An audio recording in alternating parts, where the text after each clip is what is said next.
Hola a todos, este es el cuarto video de apoyo a la clase de representación virtual de productos y en este caso particular vamos a hablar sobre lo que son los materiales, las texturas y los shaders. Vamos a ver tanto la parte teórica como su aplicación en el caso de Blender.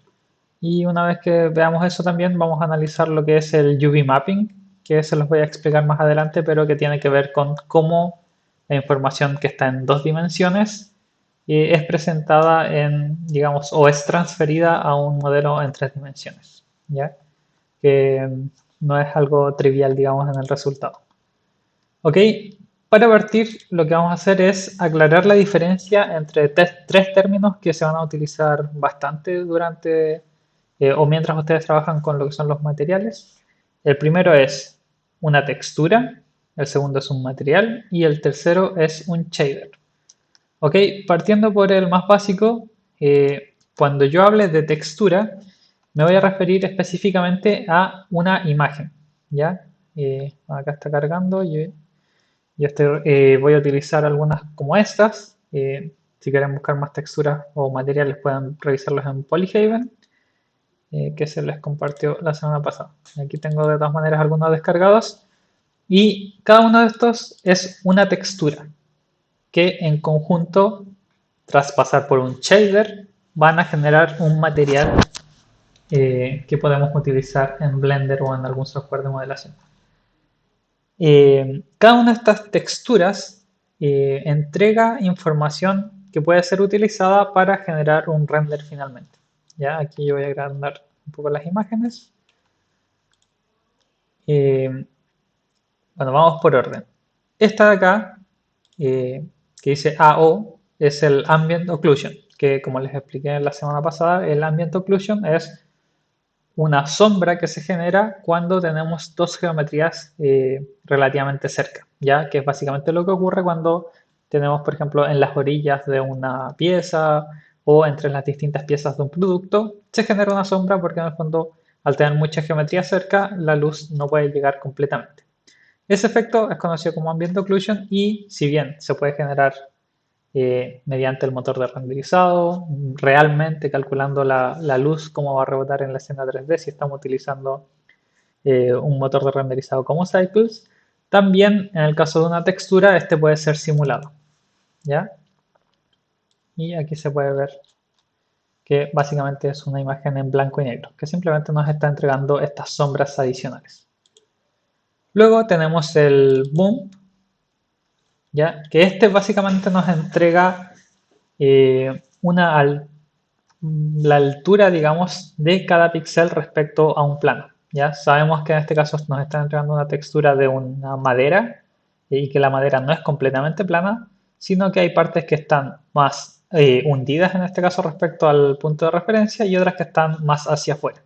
Ya en este caso el negro implica que está más adentro y el blanco más hacia afuera. Ya esta información después puede ser utilizada para calcular la iluminación. Tenemos también el diffuse, ¿ya? Que básicamente es el color de la textura. Ya tengan cuidado así que a veces uno puede trabajar con el diffuse y otras veces puede trabajar con una textura que se conoce como albedo. ¿Ya? La diferencia principal entre el diffuse y el albedo es que el diffuse tiene algunas sombras ya integradas en la imagen, mientras que el albedo tiene las sombras separadas como una textura diferente, ya es una imagen sin sombras. El beneficio de hacer esa separación en el caso del albedo es que, por ejemplo, si yo quiero editar esta textura y quiero agregarles un filtro que cambie sus colores, como lo haríamos con un software de edición de imagen, como Photoshop, agregar cambios de curvas, cambios de saturación, esos cambios que van a afectar el color van a afectar también las sombras, por lo cual podría ser que las sombras no se vean completamente naturales, ¿ya?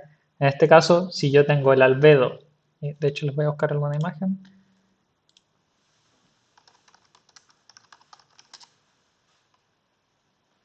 A ver si se puede apreciar la diferencia. Sí, aquí está claramente. Entonces esta vendría a ser el diffuse, el de la izquierda, y el de la derecha vendría a ser el albedo. ¿Ya? La gracia es que si tenemos las sombras por separado, yo podría aplicar modificaciones a esto respecto a los colores, y la sombra se mantendría sin ser modificada, ¿ya? O sea, se mezclarían posterior a esto. ¿Ok? La siguiente es el displacement, ya que en realidad funcionan de maneras muy similares al bump. Los dos nos entregan información como de la altura respecto del, eh, como de un plano de referencia, con la diferencia de que el bump nos está entregando una información, digamos, de... oh, sí, el bump nos está entregando una información que se le suele llamar de alta frecuencia, es decir, que hay más detalles en la imagen, ¿ya? Eh, ¿Ok? Y se pueden utilizar para ser calculados de manera distinta. Después vamos a ver que si bien tenemos todas estas texturas, cuando nosotros creamos un material o las integramos en un shader, no es necesario que utilicemos todas de ellas. Después tenemos el normal. Eh, en este caso, básicamente tenemos dos canales, uno que es el azul y el otro el rojo, y que nos generan este efecto como de una textura un poco morada, violeta, con cambios de colores, que básicamente nos indican la inclinación de cada píxel respecto al eje horizontal y al eje vertical. ¿Ya? Eso es lo que genera este efecto. ¿Ya? Cuando eh, digamos, un eje lo maneja el azul, desde completamente blanco hasta completamente azul, y el otro eje lo maneja el rojo, desde completamente blanco hasta completamente rojo, y la mezcla de estos canales nos permite conocer la inclinación de cada píxel, lo cual implica que más adelante podemos utilizar esa información para calcular de una manera más realista el rebote de la luz sobre una superficie. Tenemos el roughness también, que básicamente nos dice qué tan opaco o brillante es un material. De nuevo, tenemos esta información en blanco y negro. De hecho, se van a dar cuenta de que mucha de esta información que tiene que ver con cómo se procesa la luz al rebotar con el material están en blanco y negro. El ambient occlusion, pump, displacement y roughness, todos estos son, digamos, un solo canal de información. El color, obviamente, tenemos el RGB, son 3 canales, y el normal, que tendríamos 2 canales de información, el rojo y el azul. Ya, en este caso tenemos todos los canales más o menos independientes, pero puede pasar que eh, en algún software, como por ejemplo Unreal Engine, que es un software para videojuegos, donde se busca quizás más la optimización para poder calcular todo en tiempo real, existan otras texturas que incluyan más canales de información en el mismo archivo, ya que podríamos tener el ambient occlusion, más el normal map, o más el roughness y el color, digamos, todo pegado en una sola textura, ¿ya? Eh, y bueno, después tenemos la especularidad, que también tiene que ver con cómo refleja la luz el material, ¿ya? También en algunos casos suele existir una textura más que se llama metallic, que básicamente controla cómo responde la luz, suponiendo que un material puede ser metálico o no metálico.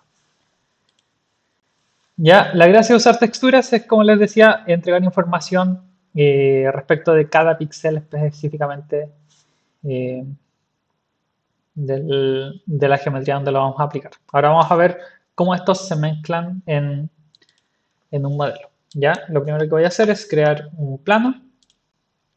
¿Ya? Por defecto este plano es solamente una cara. Entré al modo de edición acá. Se puede ver que no tiene, es simplemente una superficie, y vamos a crear un material. Para crear un material tienen que venir acá en el panel de propiedades, en este círculo que dice Material Properties, pueden crear un nuevo material. Y por cierto, vamos a estar trabajando en el Material Preview, ¿ya? Para poder ver el resultado rápidamente con la iluminación. Y esta pantalla que tenemos acá al lado la vamos a convertir en el Shader Editor, ¿ya? Entonces, ya empezaron a aparecer los distintos conceptos que les mencionaba antes. Teníamos las texturas, que eran las imágenes, tenemos el material, que es lo que podemos controlar acá, y tenemos los shaders o el Shader Editor. En este caso, el shader en realidad vendría a ser este bloque de información. ¿Ya? Un shader lo que es básicamente una serie de cálculos, de algoritmos que tienen inputs, que en este caso son todos estos puntos que entran acá, y que generan como resultado el color final del material. ¿Ya? En este caso tiene el Principled BSDF, ¿ya? Que es un shader, digamos, bastante versátil y que sirve para la mayoría de las texturas. Pero si pueden ver acá, yo voy a crear un nodo nuevo, vengo a shaders y tenemos todas estas versiones que podemos utilizar. Lo más normal es que se utilice el Principled, también está el Glass, que vendría a ser para hacer elementos transparentes. Eh, Tenemos algunos de volúmenes eh, y otros como emisión para generar elementos que brillan. Y uno que es bastante útil, pero que en realidad no es, digamos, no es que genere un material específicamente, es el Mix Shader, que yo podría mezclar, por ejemplo, algo que es de vidrio con algo que es metálico y hacer que algunas partes tengan propiedades y otras tengan propiedades diferentes, ¿ya? Entonces, por defecto vemos que acá no pasa nada, ¿ya? Si nos ponemos a revisar, acá hay muchas propiedades que podemos controlar. La más a la vista es el color, ¿ya? Si yo lo modifico, vemos que se modifica automáticamente en el preview. Luego tenemos el Metallic, que por defecto está en 0, pero bueno, vamos a agregar algunas geometrías. Ya consideran que para que se vean algunos efectos tenemos que tener activadas algunas características del render acá, como Screen Space Reflection o Reflection. Es decir, que vamos a utilizar algo que sea transparente. eh, y ahí se puede ver un poco mejor. Entonces, esto lo voy a hacer, mejor voy a agregar una geometría un poco más compleja, como el mono. ¿Ok? Entonces acá, por ejemplo, yo cambié de metálico a no metálico, voy a cambiarle el color para que se note un poco más la diferencia. Después, otro que es importante, el specular generalmente no se cambia mucho, se puede dejar por defecto. El roughness sí se usa, de hecho vimos la textura que existía antes, que nos va a cambiar qué tan brillante o opaco es el material. Entonces, si yo tengo algo completamente metálico y sin completamente, digamos, pulido, nos va a generar este tipo de resultados. ¿Ya? El reflejo no es perfecto, pero eso ya viene por una limitante del motor de renderizado que estamos utilizando. ¿Okay? Después tenemos otros como el Clear Coat, que es como cuando tenemos los autos, por ejemplo, tienen hasta acabado que es una capa de pintura y después una capa de laca que las cubre que es solamente brillante. Eso también se puede replicar acá. Y el índice de refracción, ya este generalmente se utiliza cuando vamos a trabajar con elementos que son transparentes. De hecho, voy a hacer acá. No, después se los muestro cuando hable específicamente de los, digamos, como vidrios. Y tenemos la opción de hacer un elemento que emita luz. En este caso puedo convertirlo y cambiar la intensidad de la emisión de luz. ¿Okay? Todo eso se puede cambiar. Podemos manejar todo esto, digamos, directamente los parámetros acá, pero si se dan cuenta eso nos está modificando todo el objeto en su totalidad, que no siempre es lo que nosotros queremos. De hecho, si queremos hacer convertir esto, por ejemplo, en la textura que teníamos aquí, vamos a tener que agregar cada una de las, o sea, de las texturas vamos a tener que ir agregándolas al shader. Entonces lo voy a poner acá al lado. El primero va a ser el color. Simplemente los estoy arrastrando desde una carpeta a Blender y vamos a conectar base color con el color. ¿Ya? En este caso, si se fijan, la imagen es bastante plana, ya no tiene ningún efecto, se ve por los dos lados y nos da un resultado, digamos, como si fuera una imagen en un espacio 3D. Pero actualmente no tiene ninguna otra información más allá de la que nosotros les agregamos. ¿Ya? De hecho, nos está generando quizás mucho brillo porque lo tengo acá como metálico. Así que le vamos a quitar el efecto metálico y el roughness se lo vamos a dejar así. ¿Ok? Después de eso vamos a tener, bueno, metálico, lo dejamos así. El siguiente que vamos a agregar es el roughness, ¿ya? Roughness lo podemos agregar acá y va en directamente roughness. Ya, en este caso quizás no se ve mucho porque digamos, la madera en general es bastante opaca, no tiene partes que sean especialmente brillantes, pero digamos es el resultado que esperaríamos. Tenemos la especularidad, podríamos tirarla acá, ya tampoco va a cambiar mucho, va a ser un poco más oscuro con mayor contraste. Y el último que podemos agregar, que en realidad es el que va a generar quizás el efecto más importante respecto a los resultados, es las normales. ¿Ok? Las normales, recuerden, es este que estaba acá, el que era como azul. ¿Ya? Y aquí, eso sí, deben tener cuidado porque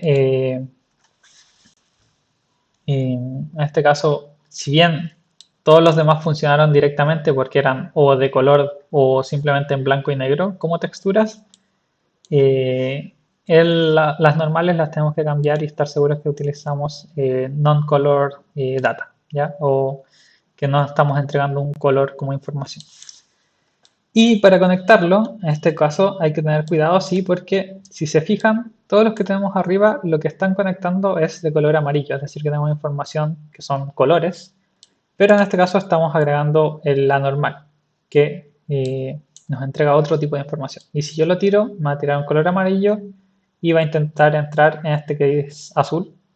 Y por lo tanto vamos a tener un problema en el tipo de información que se está entregando. ¿Ya? Por lo tanto necesitamos hacer una pequeña transformación. Y para eso tenemos que venir acá a vector y normal map. ¿Ok?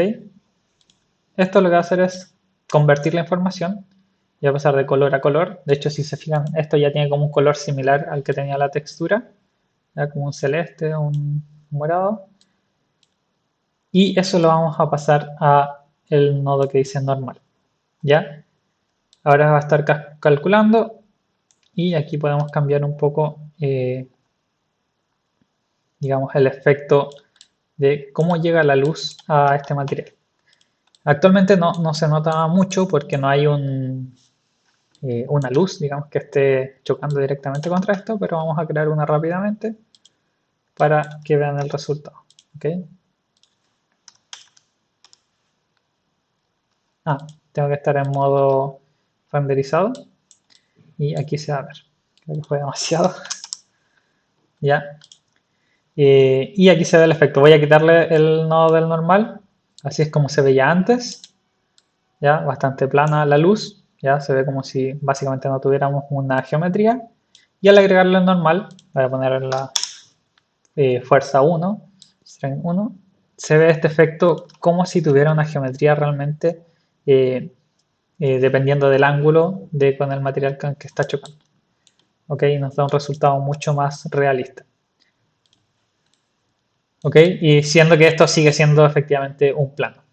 Ya, uno de los beneficios de utilizar estas texturas, mezclarlas en un shader y generar un material, es que básicamente no estamos agregando geometría adicional y por lo tanto a nivel de complejidad de nuestra escena, esto básicamente no tiene prácticamente nada de información geométrica. Ya estamos apenas unos 1000 triángulos y probablemente la mayoría se los está llevando la cabeza que está acá. ¿Ok? Eso es importante porque si queremos optimizar la escena, tenemos que tratar de tener la menor cantidad de geometría para, para hacer los cálculos de manera más rápida. De hecho, en el ámbito de videojuegos, a ver si encuentro una imagen. eh,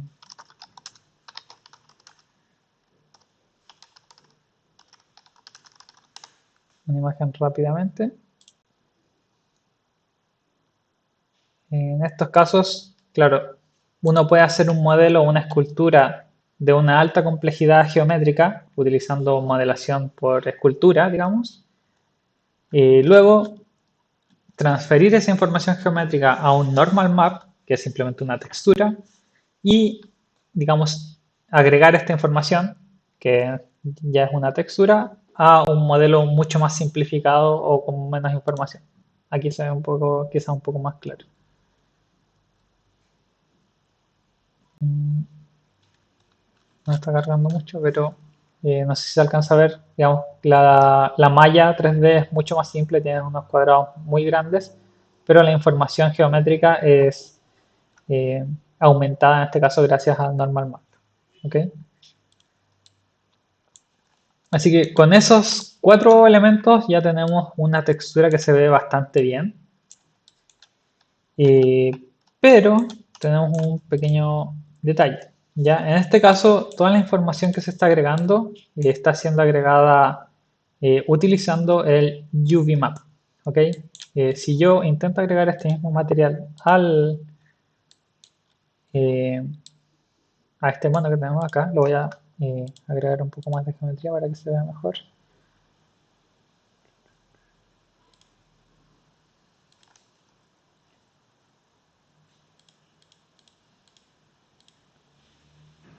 Ok, voy a aplicar. Entonces yo le apliqué el mismo material a este mono, pero nos vamos a encontrar con problemas como este. Ya que se ve claramente dónde termina la textura y dónde empieza otra, ya que obviamente no es lo ideal.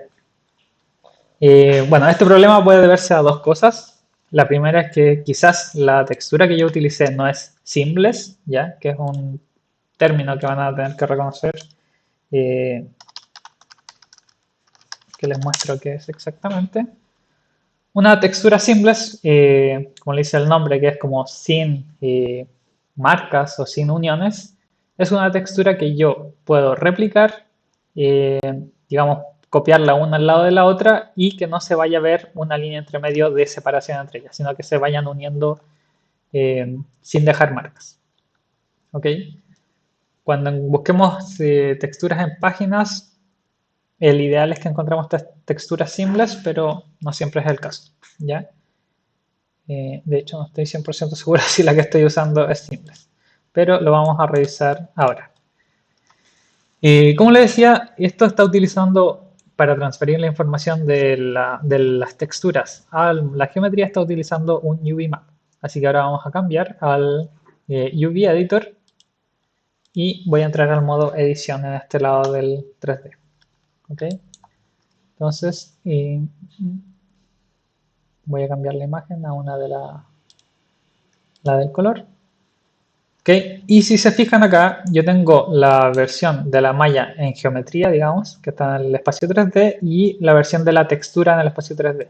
Y hay una correlación entre los elementos que yo tengo en cada una de ellas. En esta tengo un punto acá que corresponde, voy a tener todos seleccionados, nos van a mostrar, digamos, los mismos vértices, pero en 2D. En este caso, obviamente, el plano es solamente en 2 dimensiones y la textura también es en 2 dimensiones. Pero cuando revisamos la cabeza del mono nos vamos a dar cuenta de que este modelo 3D en realidad está siendo separado en varias partes y cortados y puestos acá en la textura. ¿Ya?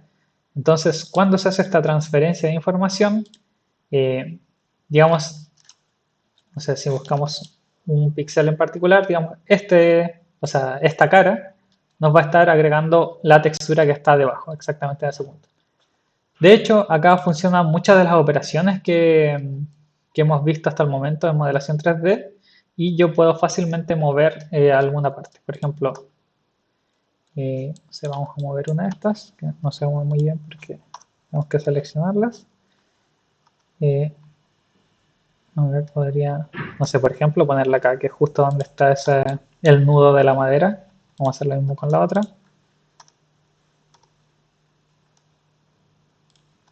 Y ahora la pusimos exactamente en ese punto. ¿Ya? Es un poco horrible el resultado, pero se entiende que en el fondo, al yo modificar el UV map, estoy también modificando qué es la textura o cuál es la textura que se va a ver finalmente en el modelo 3D. Y bueno, acá se puede ver claramente que esta parte donde se ve el corte de la textura es porque efectivamente tenemos un corte que está acá, que es el que se puede ver acá y de este lado. Ya, podríamos verificarlo. Acá uno puede un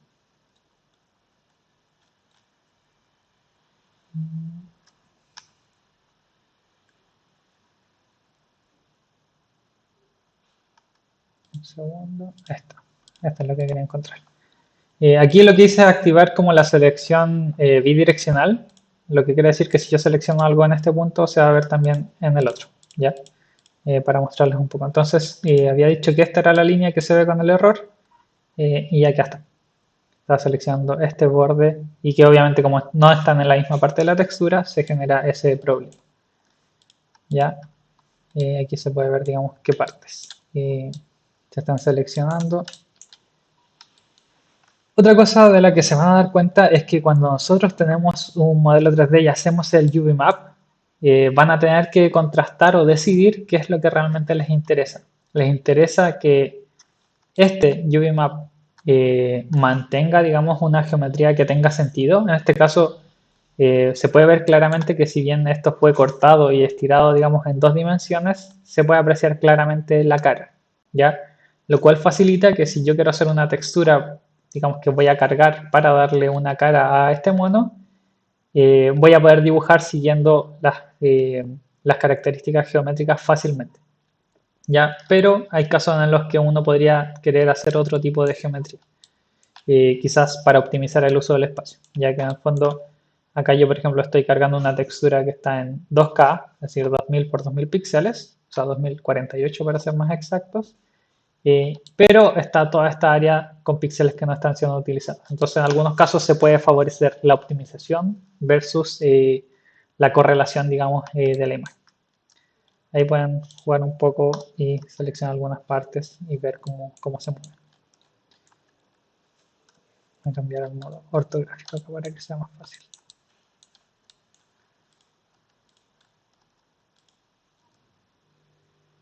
Ya, entonces aquí se puede ver, si yo lo muevo, se mueve la textura también. ¿Ok? Este es el modo más clásico de aplicar texturas, pero existe otro método que se conoce como texturas procedurales, en el cual yo no le digo exactamente al software en qué parte va a haber una textura, pero le digo, digamos, un algoritmo mediante el cual otorgar o definir en qué parte exactamente va a ir cada elemento. Ya, vamos a volver acá al editor de shaders y vamos a agregar un elemento que ya lo vimos en la clase pasada que tenía que ver con la modificación del mundo, que es el primero, es el vector mapping. ¿Ok? Esto nos permite modificar la posición de los píxeles o la referencia de la posición de los píxeles. Y vamos a agregar uno segundo que es el texture coordinate. ¿Ok? Por defecto, tal como está apareciendo acá, vendría a ser el UV map. ¿Ok? Si yo lo pongo acá y lo conecto a todos,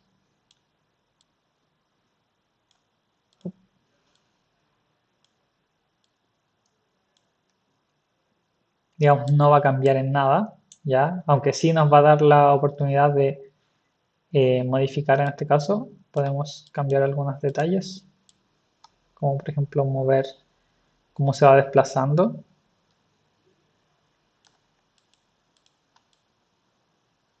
Ahí se puede ver fácilmente cómo se modifica. Consideren que ya, si bien en la mayoría de los casos la textura se mantiene completamente estable durante el renderizado, hay algunos casos en los que tener este control para ser animado también podría ser útil. ¿Ya? Imagínense que, por ejemplo, tienen una banda transportadora y quieren hacer una animación de movimiento de la banda transportadora. En vez de animar realmente la banda, podrían animar la textura fácilmente y dar ese efecto de movimiento.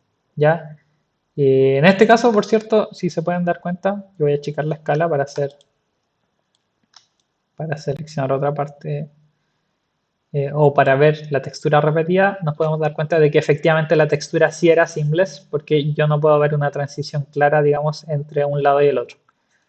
Obviamente hay detalles que se repiten, como esta línea un poco más clara y un poco más verde que se va repitiendo, pero no hay un punto, digamos, en el cual se vea un corte o un paso brusco de una textura, de un lado de la textura a la otra. ¿Ya? Así que efectivamente la textura era simple. Pero como todavía estamos utilizando el UVMap, tenemos acá este problema que continúa. ¿Ya?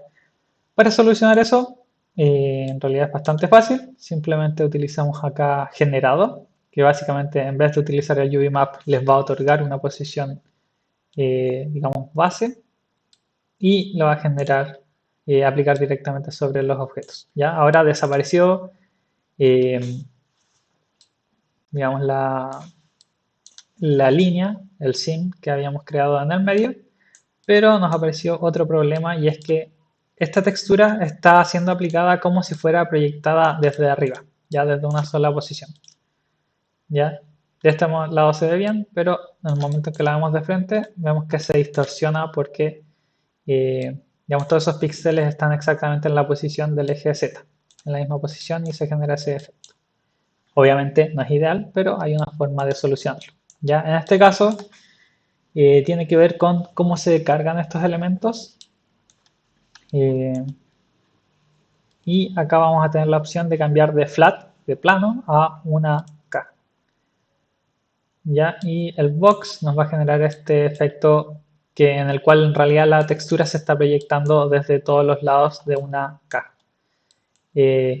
Por defecto, digamos, se van a generar estas separaciones como muy claras de en qué punto deja de proyectar desde la derecha y en qué punto se proyecta desde arriba, pero podemos utilizar el blend para mezclarlos. Entonces le ponemos 0.2 por ejemplo y se ve aquí claramente cómo desaparecen esos.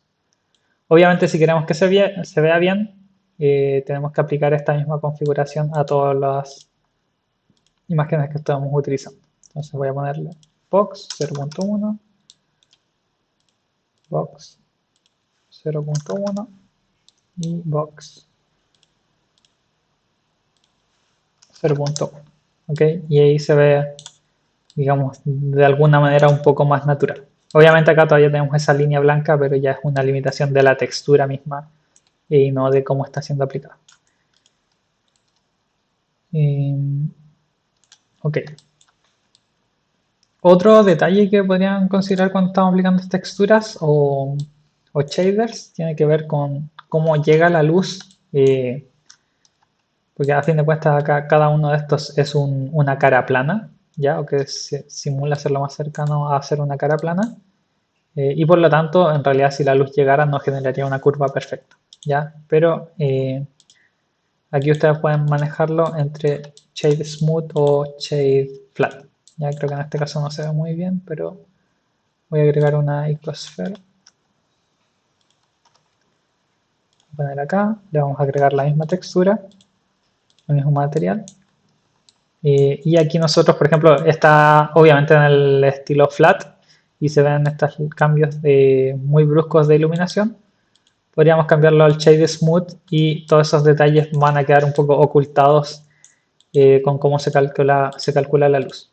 ¿Okay?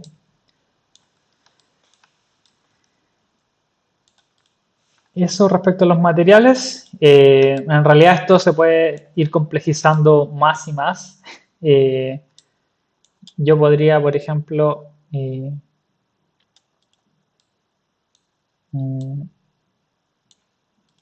a ver si podemos hacer algo rápido. Podríamos modificar, ya les conté que todo esto que son colores nosotros los podemos agregar, digamos, filtros, similar a como lo haríamos en un software de modelación 3D para modificarlos y, por ejemplo, cambiar la tonalidad y la saturación.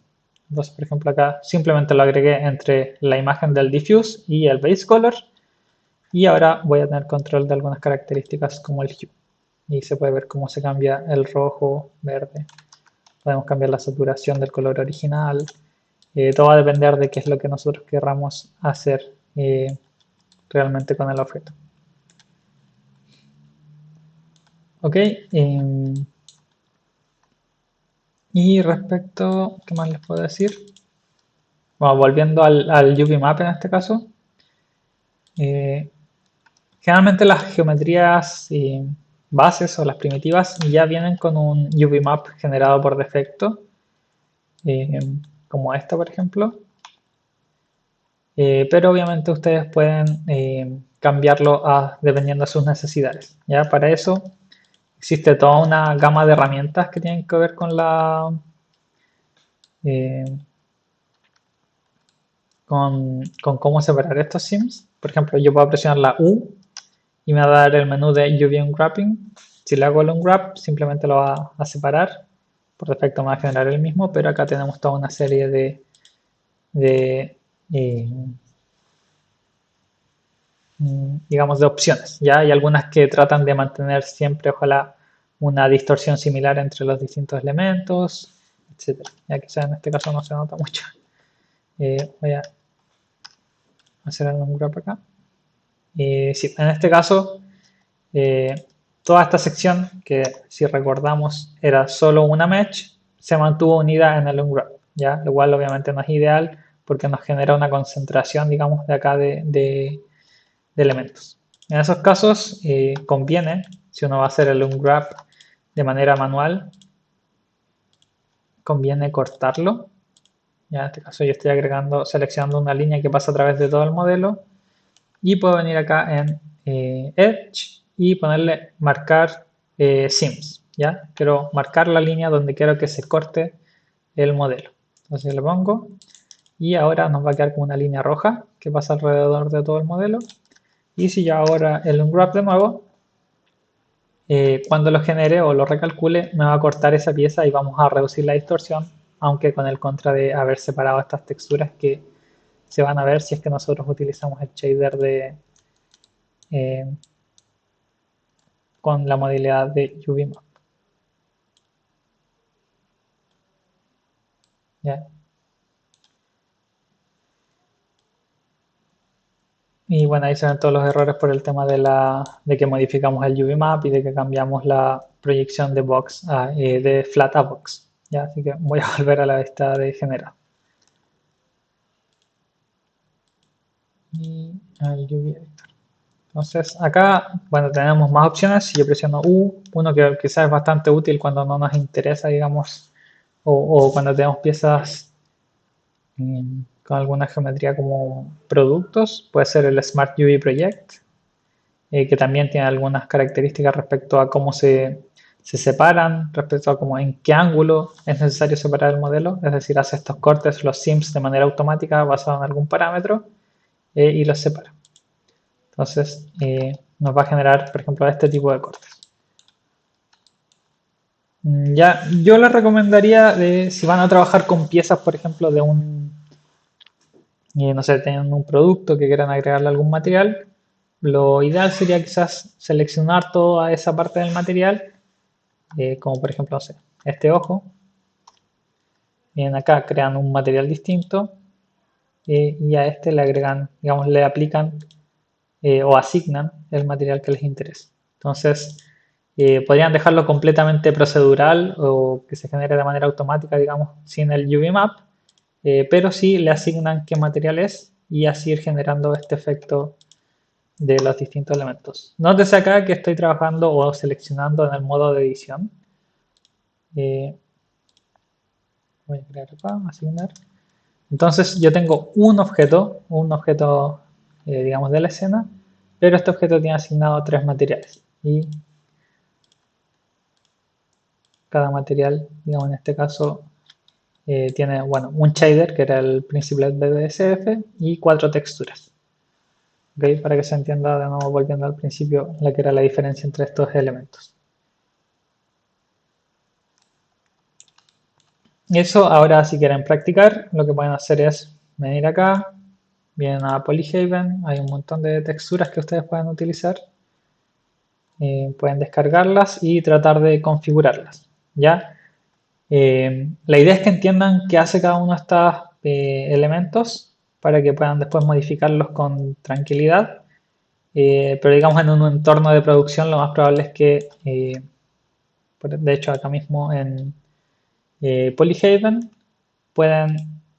les da la opción de descargarlos como formato blend, ¿ya? Y en ese caso es más fácil quizás venir acá, hacer un file, append y hacer un append desde el material al proyecto que ustedes están utilizando. Ya, de hecho, lo más normal igual es utilizar una biblioteca de materiales, como con el Asset Browser. Aquí yo tengo varios materiales.